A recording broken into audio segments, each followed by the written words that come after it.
Welcome back to the 40% Better podcast, where we talk about leadership, predominantly in the world of technology, because that's my happy place. Uh, Natalie Renee has graciously accepted our invitation to join us today and talk about her journey. Welcome to the show. Thank you so much for having me, Bill. I'm really just excited to be here and to talk with all of your crew. Thank you. Thank you. Thank you. So the kind of the standard question that I ask everybody at the beginning, just to kind of frame things, is how did you get started going down the road of leadership? So I worked for a defense contractor out in Jersey as my first job. And I'll be honest, it's a very large one. And I didn't know what it was. Like I came into the job. So I was like, you need a job. We need benefits. Come work for us. And so I started there not really knowing, right? Really knowing what I wanted to do. I had this wandering spirit. Well, I thought like I was going to be Claire Huxtable when I grew up. Like I was going to be an attorney. Everybody said I was so well spoken and eloquent. And then when I couldn't pass the LSAT to save my life, I was like, oh, what do I do now? So I ended up in procurement, working in the quality sector, helping schedule people who basically look at parts and evaluate parts. And it was in the middle of the transition from industry to tech. And what I saw was that these people who I was interning with for 4 years, and they called me kid in the office. This is early 2000s. Like everybody was 20, 30 years my senior. They were now being forced to learn email and how to use phone systems and standardized processes and work in conflict situations because an organization who had consolidated multiple buying organizations inside of it and started to consolidate and really reorganize. Well, it created hardship for the people who lost their job in Syracuse, but we still had to work with their peers that were still there. And it was all of these things that was 20 something. I'm looking at my friends having a hard time and I'm like, what do I do with this? So I started creating training programs for them right out of college. How to do email. Like I'm old enough to know what it looks like to fill out a document in triplicate using that paper in the middle of it Oh, where you yeah. press hard, right? And Oki data printers that had the reams. Like I don't look it, but I am metal. And it was a really huge transition for them. And so my first kind of entree into corporate leadership was seeing a need, meeting the need, and getting more and more opportunity to do that in the organization. It led me into HR, which then allowed me to coach leaders. And then it's like, oh, I grew up thinking that leaders were these all-knowing, omniscient beings who had multiple skills and I was fascinated. And then, it's kind of like the Wizard of Oz. Like once you get behind the curtain, it's like, oh, you're kind of crazy, right? And that really led me down the path to really studying and being a student of leadership. I don't think anybody masters it, right?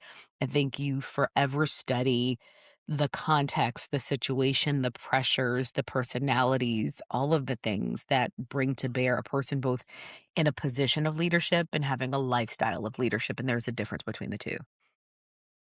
I like that. Okay. Three different questions that are popping in my head all at the same time. Um, the first one is, when you talk about lifestyle of leadership, can you define that? So what I'll say is this is we all have an opportunity to either lead or follow. And the following is trying to conform to a situation, and conforming and following are not bad by themselves. But a lifestyle of conforming is doing what everyone else does. It's the person who says, well, who's going to be at the party and what are they wearing? Right? Like, versus, you know what? It's Thursday and I want to wear heels and an evening gown. Like, like a leader does that. A leader does the thing that one, that they are generally, what's authentically them.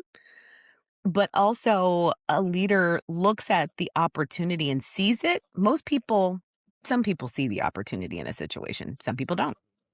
But for the person who sees it and acts upon it, for me, that's leadership. Whether you have the position or not, it's seeing what needs to be done and then choosing a path, gathering the information to make an impact. When I was that, young, fresh out of college, 20 something, there were 100 people in this buying center and I was on the quality team, which was, adjacent to them. but I saw the need. I saw the need of, like, this guy named Ken Mortimer, and I forget him. He would literally hunt and peck while he would type with his 2 fingers. He was 50 something, brilliant man, knew his craft. But as the cheese moved, he was having a hard time. And I was like, okay, he's having a hard time. I, like my leaders, I'm hearing the challenges that they're having. What's the thing that I can do? What is the opportunity I see? I didn't even ask for it. I created a draft of like, I went to the HR leader and said, hey, listen, this is what I see. Here's what I think they need. And she was like, okay, go do it. It was the weirdest thing. And I didn't have to ask permission. It was just, hey, go do it. And I created this training program. They gave me a little bit of resources. And then it got seen by a bunch of different people and became a bit of a best practice that led me into more opportunities. I like that. That is an excellent description definition, but B, the example of you just taking the initiative. And I think that's one of those hidden things that we don't talk about enough, that good leaders, as you said, irrespective of title, do take the initiative. And good, bad, or indifferent, HR could have said, sorry, we don't need that, right? But Mhm. you took the initiative to go and took the risk and got the reward. I think that's awesome. It Yeah. and I don't wanna paint myself as some hero. I really went to her with the problem hoping she would solve it. I didn't expect her to come back like, "You go do it." You know, and lady named Mary Scott, who I'm still very, connected to, she was like, "No, go create a program. What do you need?" I said, "I need some books." She said, "Okay, I got you." She found money from somewhere, and I bought a bunch of books and created this training program, and it was the it was the first of many kind of divergent moments. Everyone was suffering. Everyone was equally suffering in the organization. But to step back and say, "What's really happening?" Ask some questions, come up with some kind of solution and propose it, and then to then deliver on it was scary and strange, and again, a lot of these people were 20, 30 years my senior, but it worked. And that's the key is you had the courage to go do it. Yeah, that's really the underlying foundation. How did you have the courage to go do it?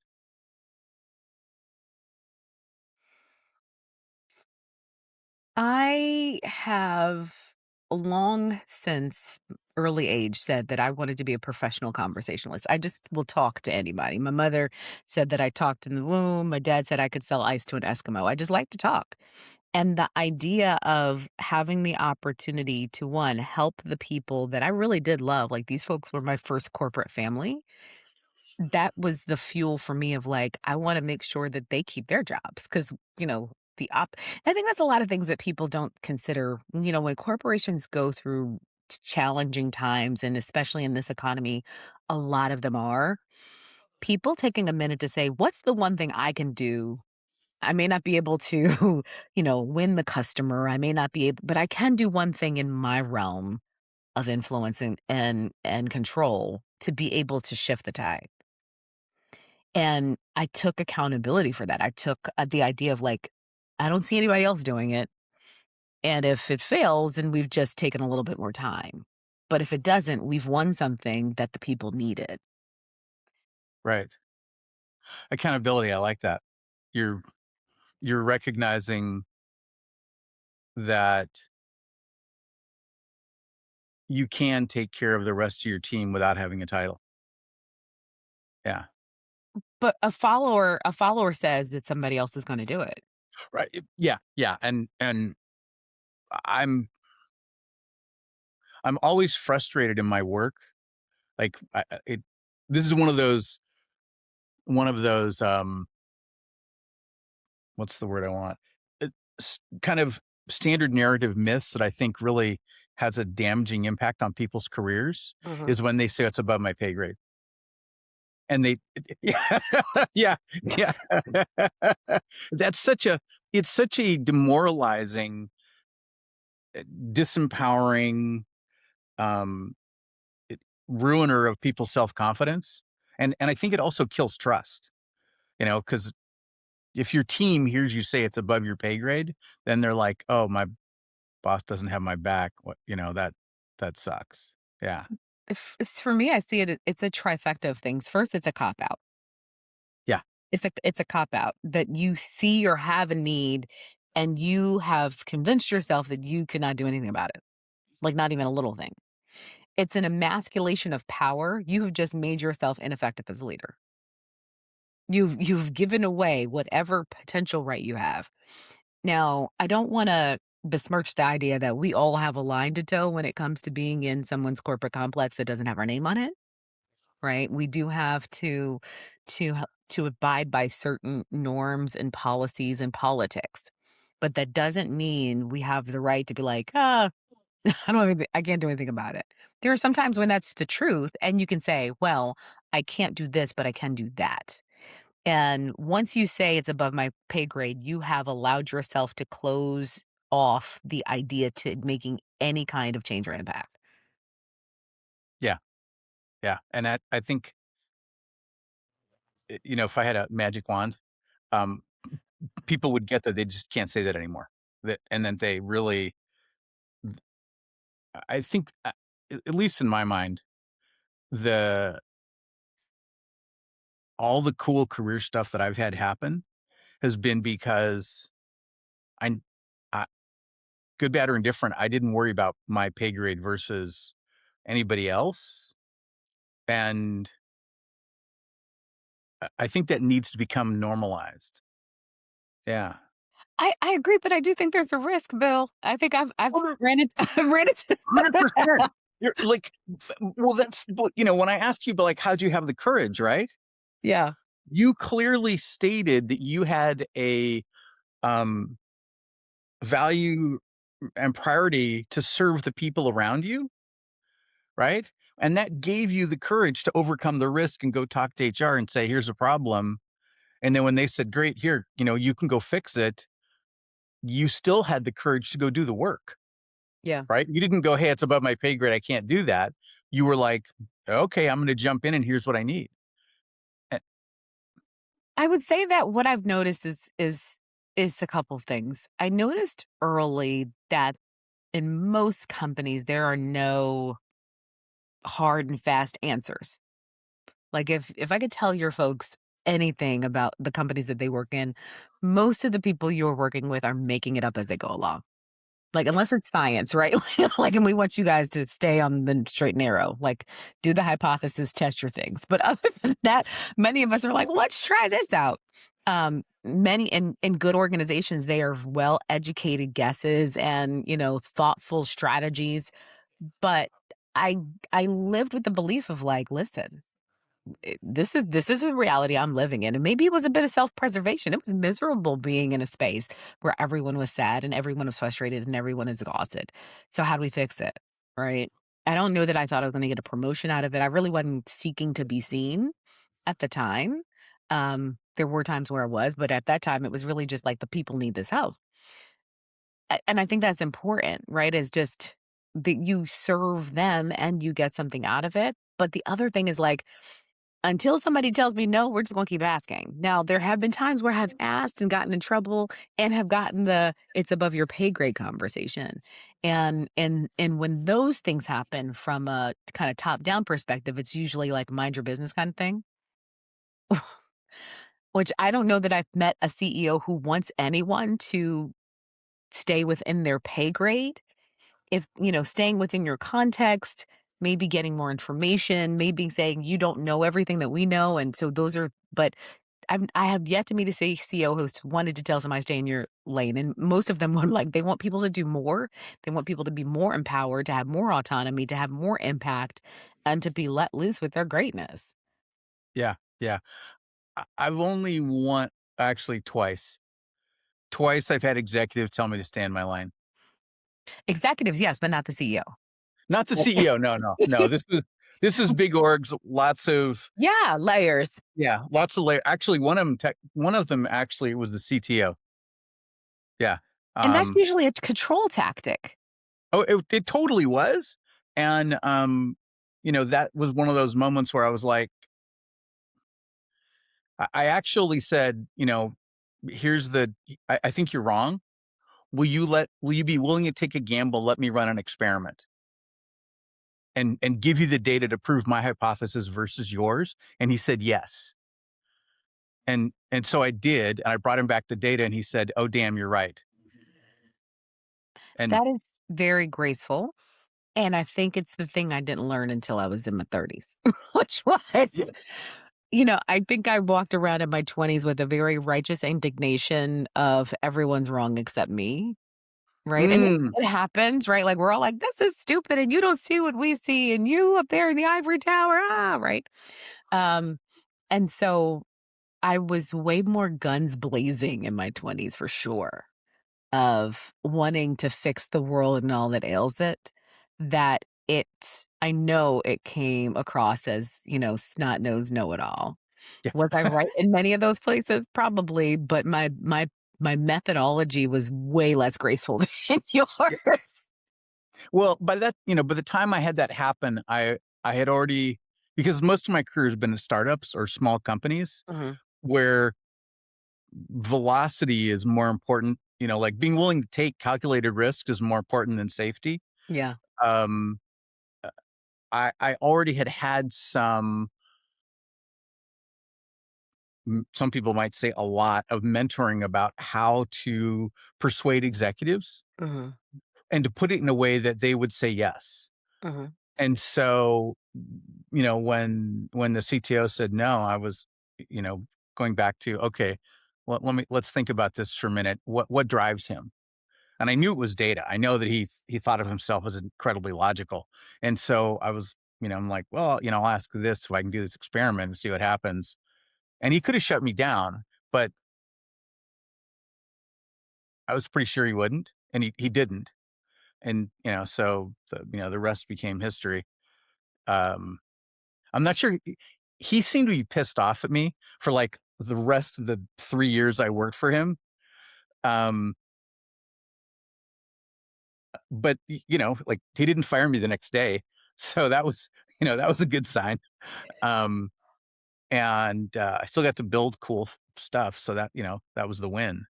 Yeah, Well, that's yeah. good. That's good that you didn't have he didn't become a blocker, because 'cause I've had that where I've rubbed people the wrong way, and Oh, and it did not bode well. One example is that, after the whole training program thing, I wanted to get into HR. I was still in procurement, and I went to an HR leader, not the same one, it was a different one, and said, "Hey, listen, I wanna get in HR. How do I do it?" I had a degree in English literature, no master's degree. It was, only 2 years, 3 years out of college, and the response I got was, "Well, I don't know what you want me to do for you because you don't have a degree in HR." It's okay. So, being tenacious, I said, "Okay, well, fine." Not a whole lot more help after that than you need to go get a degree, and I'm not gonna do that. Like, I think I can learn my way into this. Was able to have a conversation with someone at a dinner that I was invited to, it's a plus one, and I'm sitting talking to this guy, just talking about all the stuff you shouldn't talk about at work, religion, politics, the whole 9, and he ends the conversation, said, "Kid, you're really smart. If you ever need anything, let me know." And I said, "Sir, if you don't mean that, don't say that." And he's like, "No, I do." So I went back, I talked to the same HR person again and wasn't having a great conversation. So I called him and said, "Hey, listen, actually, I skipped a part. I got a really mediocre performance review after I had done all this big stuff." And I was like, "Oh, yeah, no, this is not working. Like, either I'm leaving or y'all are going to fix this."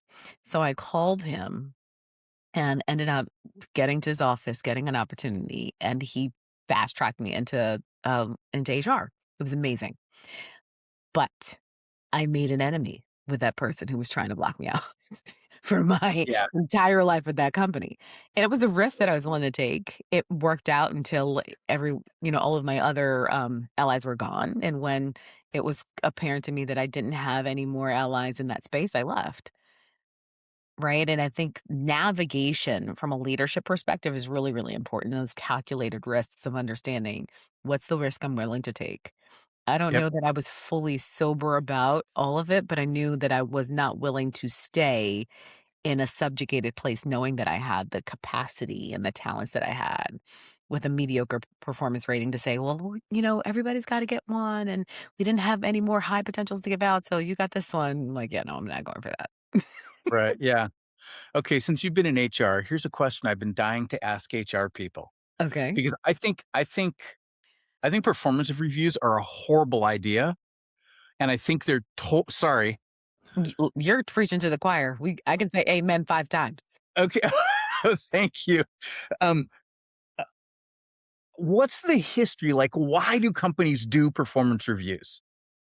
So think back to Henry Ford, right? So you've got the Ford assembly model, right? Where it's like we're doing the widgets, right? And Right. and you can Yeah. count success that way. And it was like, hey, if you can make 100 widgets in an hour, you earn your keep. Well, the way to increase productivity was to say, okay, the new number is 110, the new number is 120. And that's where that model started, right? Of like the performance management, and some HR person's probably dying because I'm not giving you the whole history, but that's kind of in a nutshell, right? That's where those kind of metrics and cadence start. Where I think it went off the rails was as we get into more knowledge work, it's much less tangible in a lot of different ways. Hmm. And for me, the long pole in the tent is that we don't look at the totality of the things that it takes to perform. So, in many cases, the leader is only accountable to the outputs of the team, not to the development, care, and feeding of the team. So if you have, I will tell you in my life, and when I meet God, I pray that He will forgive me for all of the conversations of either termination or performance improvement plans that I had to be a part of that I felt were wrong because the leader was trash. Like they Right. were not they were not helpful. They didn't realize that the person either had a mental health issue or maybe neurodivergent, and they used the performance management process to be punitive rather than to do their job. And I agree with you. I feel like the modern performance management process is so indoctrinated in our culture that I don't know that we'll ever extricate ourselves out of it. But it's the lazy man's way of encouraging people to do the job you've hired them to do. Part of my philosophy on leadership is that leadership is a product to the employee, not just to the business. 100%. And so, how can you measure that product if you don't ever talk to the employee? I remember having all these conversations with companies that I've worked for, and I've worked in tech, finance, forestry, transportation, IT, then you name it. I've been in a lot of them. And there's a significant and crazy fear that if we ask the employees what they think of their leader, they're just going to be negative, which is a total cop out. If you tell people the parameters of like, did you have weekly check-ins? Did they respond to your needs? Like just basic questions, you can get a decent temperature without feeling like they're about to unionize. Right. Right. Yeah. And I'm a gigantic fan of leaders as coaches and figuring out how to help your people be A, happier, and B, higher performing. Mhm. And like I never understood how performance reviews fit in that model because like you said, if anything, the performance review, it should be the team lead getting a performance review for how much they've helped their team operate better. In my head, that's actually the metric, rather than the other way around. Like, yeah, the whole punitive thing drives me nuts. I hadn't really, yeah, you're the first HR person I've asked what's the story of performance reviews because, um, I guess because I'd forgotten about them until recently. I ran across something where somebody was talking about performance reviews and using AI to make them easier, and I'm like, you're asking the wrong question, and applying AI to the wrong question doesn't get you any better. It's a coaching problem. I agree. So there's a couple things that I'll peel back the onion on. First is when it comes to performance reviews, the leaders typically, and I'll say this again to your folks, if you don't do anything else as a leader, know what your people do. Know what they do. Like, know the kind of work they do, not just what you hired them for. What did they do for the customer this week? What are their challenges? What are the names of their kids? Do they play soccer or baseball, or do they have fur babies? Know your people. It's not hard. What makes it challenging is that what you reward is what you get as an organization, right? The the thing that you honor is what you cultivate. I think that's Plato or somebody, right? So when you honor the fact that the metrics happen, then all the other things become tertiary, not even secondary, tertiary to what you think is important. And Yeah. and that's what people respond to. I have a theory that I've put out and I train on is this idea of 4 quadrants. A lot of leaders live and exist in the emergency and tactical space. It's whatever's in front of them, whatever fire is burning and whatever's in my inbox. And it makes leadership way more performative than impactful, rather than staying in the upper quadrants of strategy and operation. Yeah. Emergency and operational is responsive. You're responding to something. Tactical and strategy is proactive, right? So if I'm being strategic, I'm taking a minute, I'm looking at boundary spanning and I'm looking at it, I'm planning ahead and figuring out how we can have impact.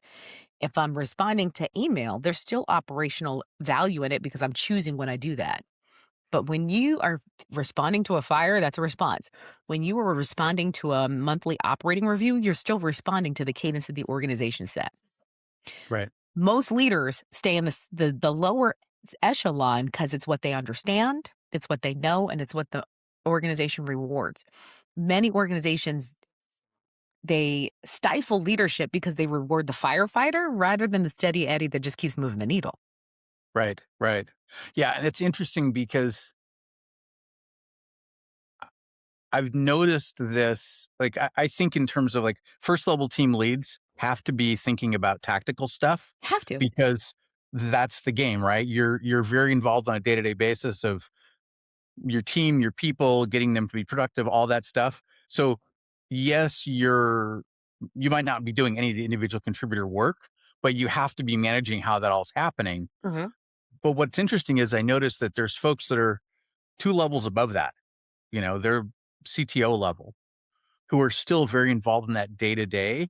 I'm always surprised because they aren't thinking strategically about. And when I talk with them, they actually complain that they can't be strategic, and I'm like, "You're it's a self-inflicted wound, you know? You you you did this to yourself. You need to figure out how to get the people below you to manage effectively Mhm. so that you don't have to anymore." And I'm always surprised because it seems like that's that's not a message that people are saying out loud. No, no. So I can give you a history lesson on this. So Elliot Jackson is the father of organizational theory, in specifically in when it comes to hierarchy. He studied hundreds of organizations, including military, and he is the person we can all thank for this idea of stratified organizational leveling. So what that means is that at the base level, you have someone who's like a private, day in, day out. Like, give me an order, I do the order, I come back. Give me, like it's the inbox, right? Then you have, that next level that has more decision tree work, like if then statements, right? So it's somebody doing diagnostic work. The next level then is the person who is organizing all of those, right? And so, and the military is it's like the most pristine example of leveling as it relates to complexity, right? Mhm. Where it breaks down is somewhere between the operational and strategic. Most people, I emphatically, and I just dare somebody to prove me wrong, most people have no idea what it means to be strategic. Most don't. Most don't Mm. understand how to think strategically, how I actually am reading a book a friend of mine recommended, and it's about Warren Buffett and Charlie Munger. And one thing Buffett says is like, I spend copious amounts of my day sitting and thinking.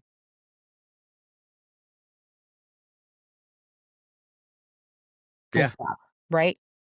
But we have in our society, and I can only talk about us because I haven't lived anywhere else, but in our society, we have made busyness the gold star,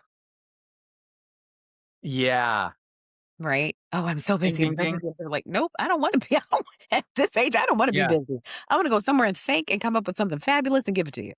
And Right. we don't honor that because it's hard to measure the impact of a strategy. It's hard to measure, and we don't like to fail, Right. Right. right? And so Yeah. if I give you time to think and it doesn't work, how do I quantify that? Yeah. I think so. There's a couple things that popped into my head as you're talking about that. Um, in one of the things that I recognized over the years running software teams, is that if my people coded more than 6 hours, and there's now a bunch of research around this, but I 25 years ago started seeing this.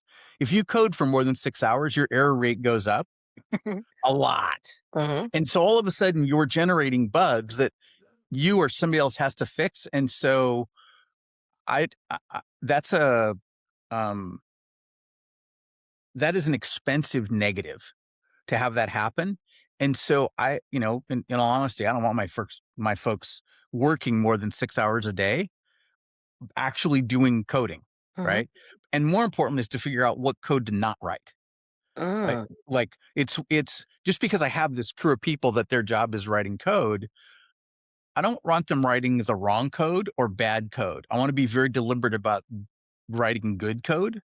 And if it takes them 4 hours to figure out what the right thing is to write, I'm good. I'm like, awesome, Yeah. because the code's higher quality.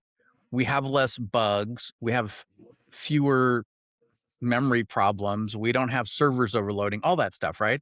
But the same thing applies to myself because I know that if I'm sitting writing stuff at a certain point in time, generally speaking, I the quality of my work goes out the window, Mhm. and I can't do it. And part of that I think is there is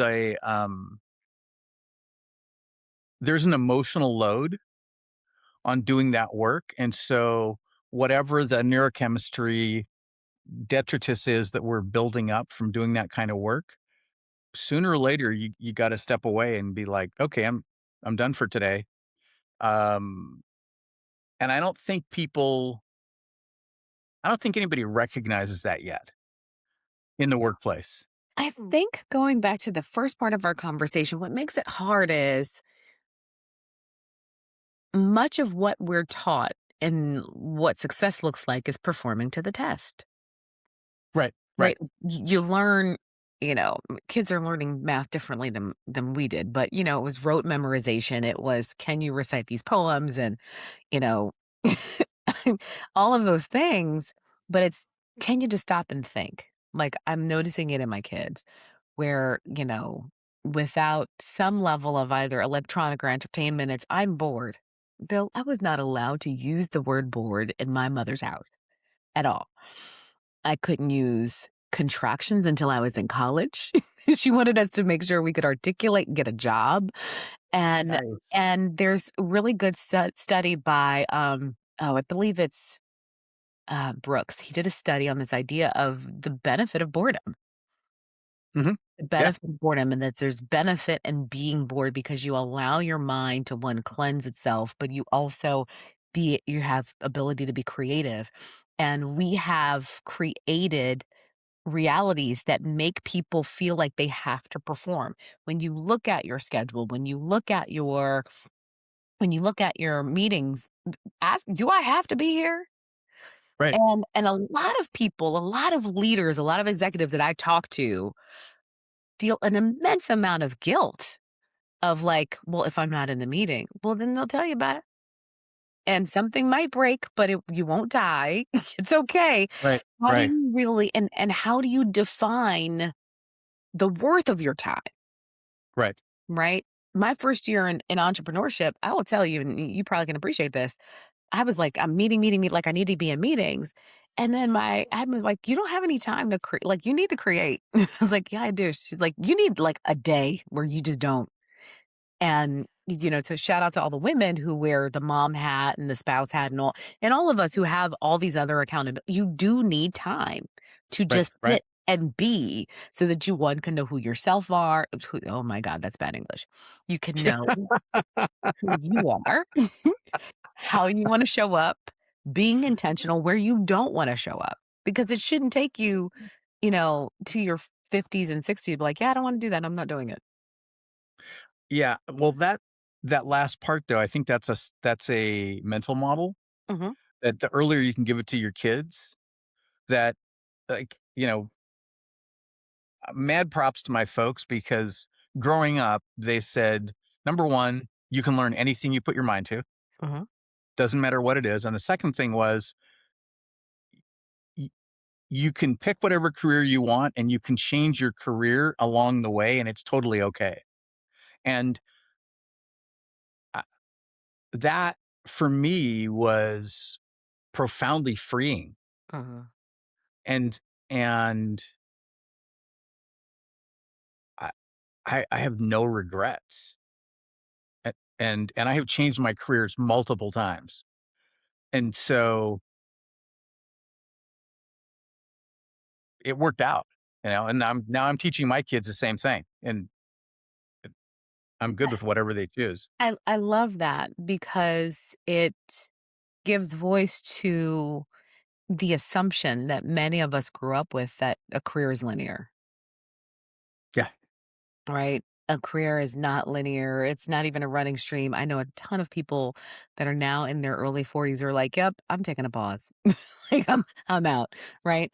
Whatever that looks like, I think it's important for you as a leader to understand your contribution in the leadership equation. What are you giving? What's your purpose to the people that you serve? Mhm. And then what is your benefit? What's the growth for you? I have this theory about work, this idea that there's good work and there's bad work. Bad work is transactional. Think of Office Space where he had to do the DD whatever form, right? Like the whatever the form was like, he's like, I have no idea why I'm doing it. I'm just doing it. When you think about that every moment of your life is precious, you're never getting it back. To have to do an activity that you don't know the benefit of it is absolutely demoralizing. Right. Every Yeah. leader owes it to their team to help them understand why you did the thing you asked them to do, Yeah. so that Yeah. they know that the value that they put into it was meaningful, because Right. that's what makes the work good. The work is good when it grows you emotionally. So your roots, your spirit, your mind, your knowledge, whatever, that's the things you can't see. But then it also produces fruit for other people. An apple tree doesn't produce apples for itself. A pomegranate tree doesn't produce pomegranates for itself. But when a tree produces something, it not only gives you fruit, but it creates seed to reproduce more goodness.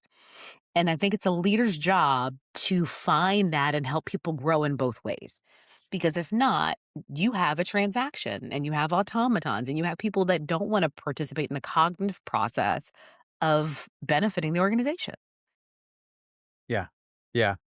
Yeah. You're 100% true there, and that's, understanding the mission, why we're doing this. Actually, Gallup, there's a book that they did, which you've probably read called, 12, Hmm. Hmm. um, it talks about that is, that you're tied to the mission, and I always found from a tactical perspective that, again, software engineering world, letting people know exactly why we're doing something, like, this is going to help this group of our customers and this group of our salespeople to sell these prospects because we're doing this feature, right? Hmm. Or this is something that clients have been complaining about, and customer support super tired of dealing with it. Whatever it is, the team totally understands the human beings they're dealing with Hmm. and who they're helping, and they like that. It just seems like, and to me that always seemed like such a logical thing to do. And I think because of being at startups, I never had to worry about, oh, there's 17 million people that use this particular feature, or a billion people at Google, right? Hmm. It was like, oh, we've only got 500 customers right now. 300 of them would really like this. It's a manageable number. Um, yeah, getting that the why factor to be recurring is I think one of the things that really help my teams be happy. Yeah, Yeah. but regardless of the size, the lesson's still very true. At the end of the day, if you've got 500 people that need to do a thing, you should tell them why they're doing it so Yeah. that they Yeah. understand that the life force that they're putting into this effort is worth whatever it's gonna happen at the end of it. Yeah. Exactly. Yeah. Because, yeah, you pay them, you do. But if you want them to add more value than you've asked for, you have to give them a reason. Sinek talks about it all the time. Simon Sinek has his whole conversation on why, and it's really, really beautiful, and he's done a really great job on that work.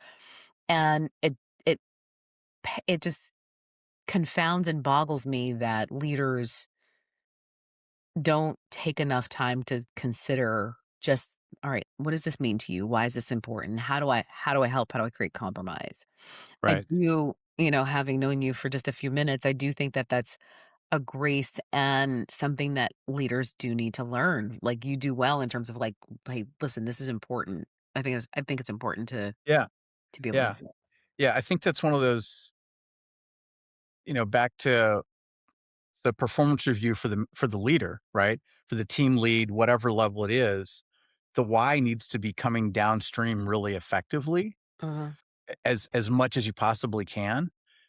And then the flip on that also is what are the things that the employees want to work on, you know?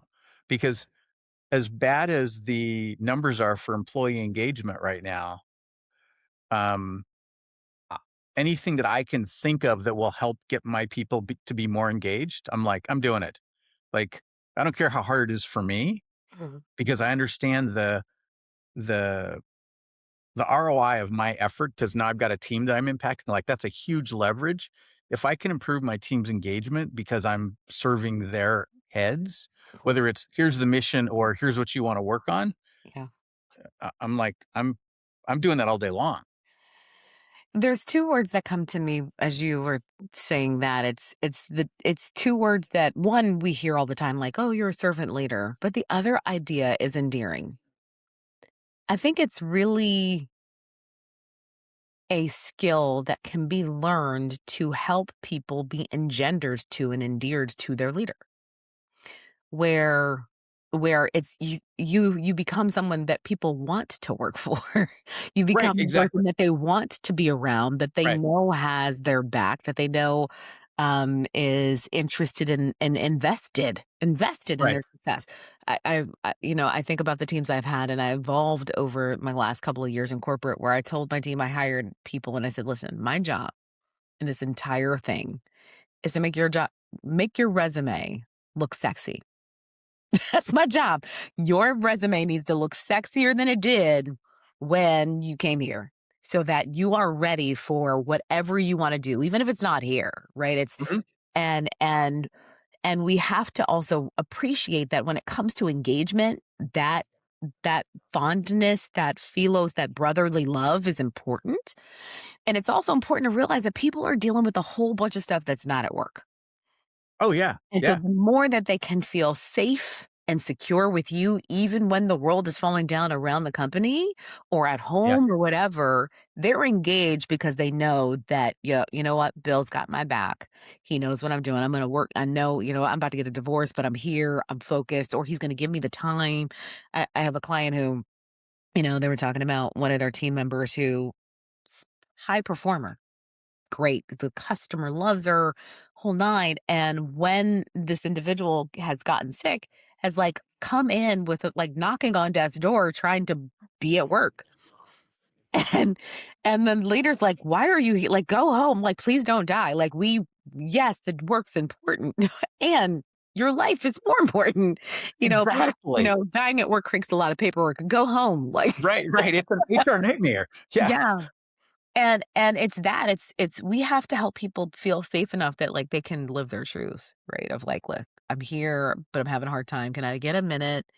Um, Yeah. but but for a lot of people, work is a scary thing.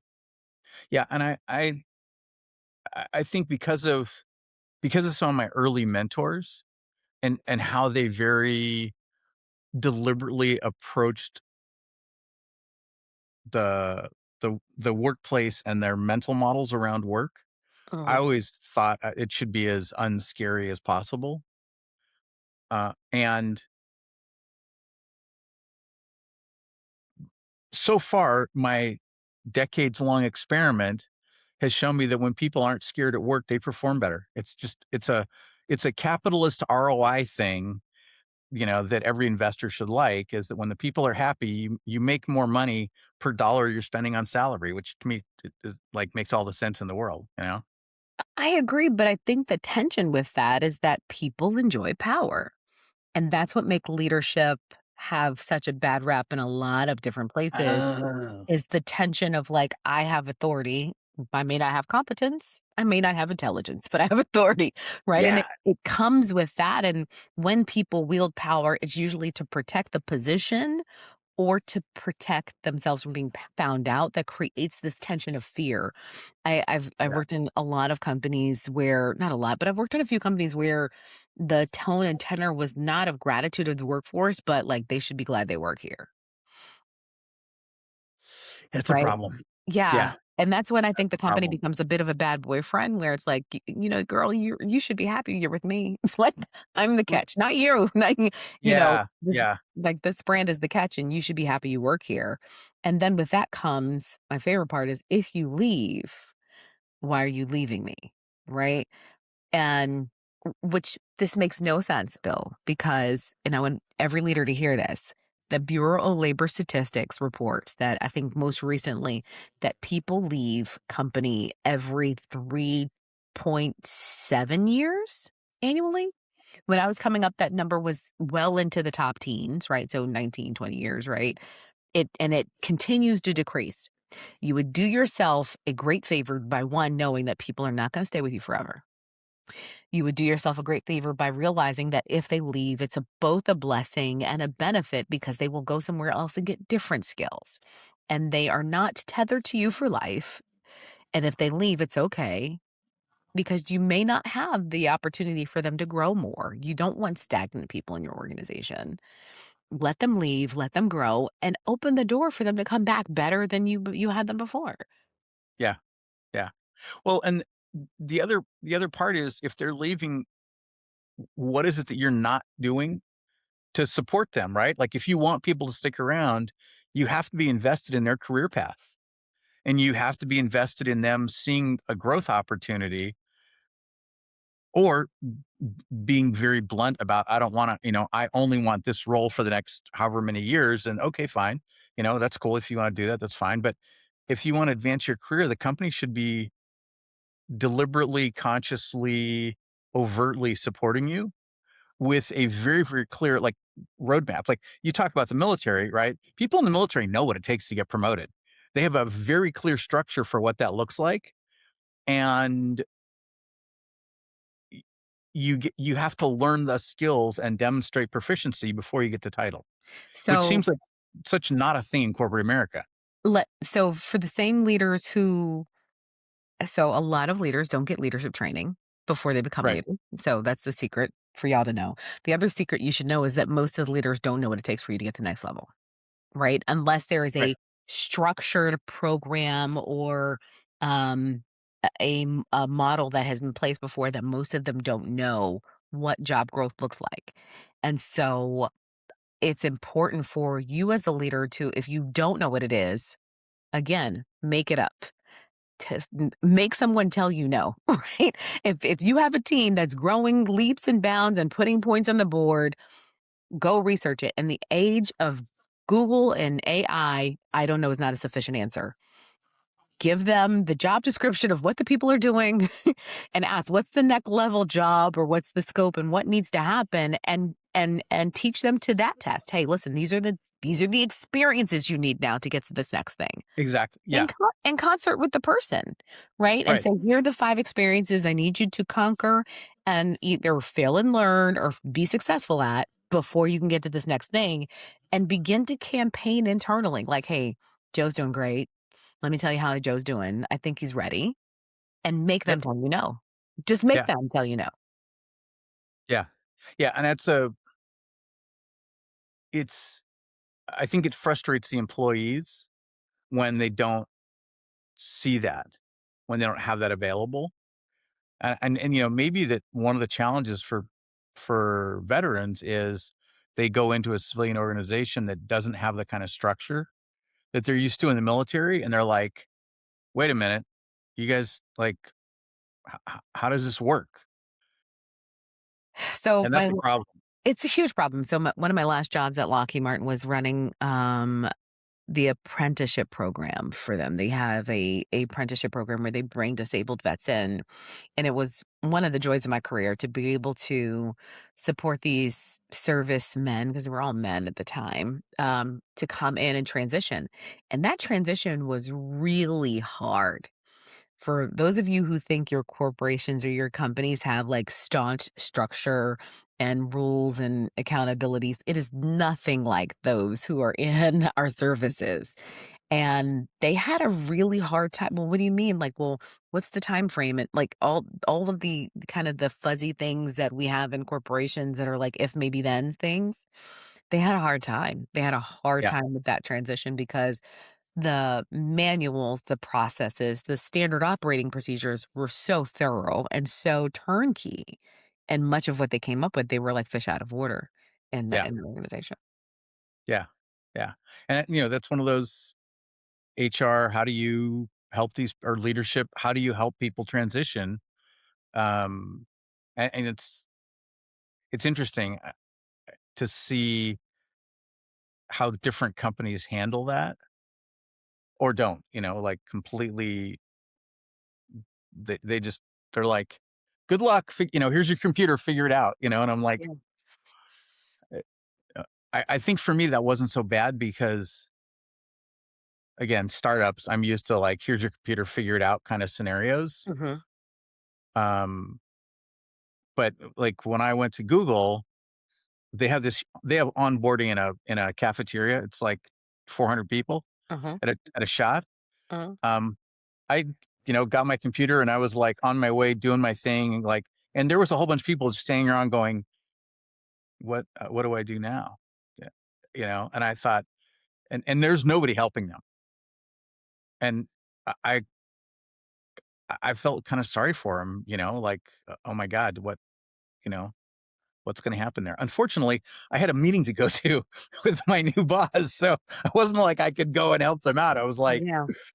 sorry, he's in a different time zone, and I need to get over there and get with him. But yeah, yeah, it's kind of crazy. I'm looking at the clock, and you're in a different time zone than me, so I want to be sensitive to that. I'm good. This has been an amazing conversation, and especially the the myth versus reality kind of thing, and here's the myth, and it doesn't really work like the way that's been going for us. I really appreciate that.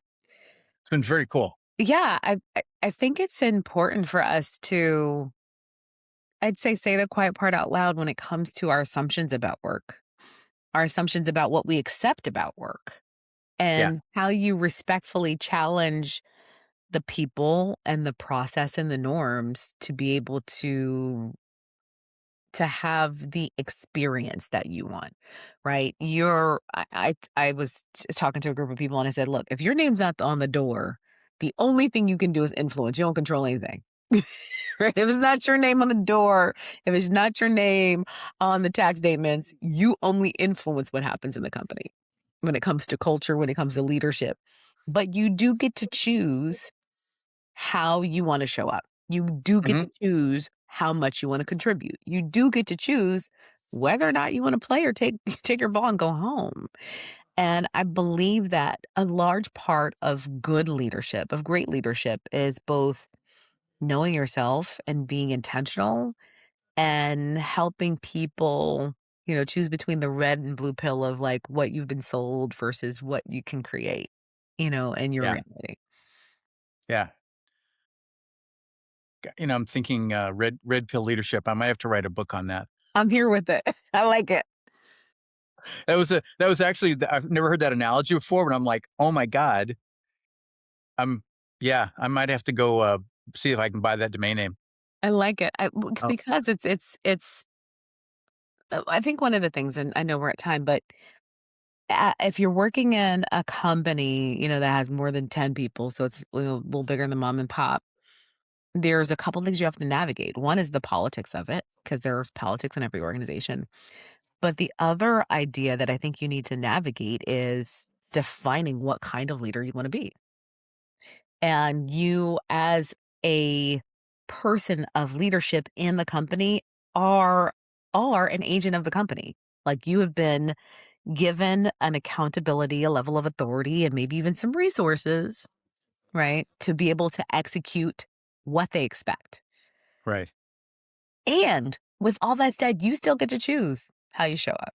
You still Hmm. get to choose when you want to push back. You still get to choose when you want to fall in line. You get to choose that. So I'm not advocating for raging against the machine. The machine is machine. And it's not good or bad. It's just the machine. But can you, when you look back, it's when I coach, I tell people, listen, don't think about now. Think about 50 years from now when you're ready to give the keys in and you're leaving. No one will remember the products. No one will remember the services. The people who will remember you are the people who say, you know what? That Bill Lennan, I will never forget when he told me XYZ PDQ. Yeah. And how do you craft intentionally the character, the habits and behaviors that get you to be that person, right? I can rattle off 5 different leaders right now. Guy named Greg. Greg told me, he's like, "Natalie, when it comes to these jobs, make sure you make time to create memories with your families. Don't buy them anything. Create memories." Another guy Yep. named Eric Reeves told me, Eric, not Eric Reeves, Eric, oh, what was Eric's last name? Eric Lane. He said, "A company's never gonna love you as much as you love it." Like, I just know so many different people who have given me nuggets like that, that be that kind of leader. Be the kind of leader that people quote and want to embody. And want Right. to follow in their footsteps, because that's for me, that's the success of leadership. I like that. I think that's a great note to end on. Thank you. No problem. Thank you for having me. I really appreciate we were all over the place, but I enjoyed Yeah. it. We should do this again. I would love Yeah. to.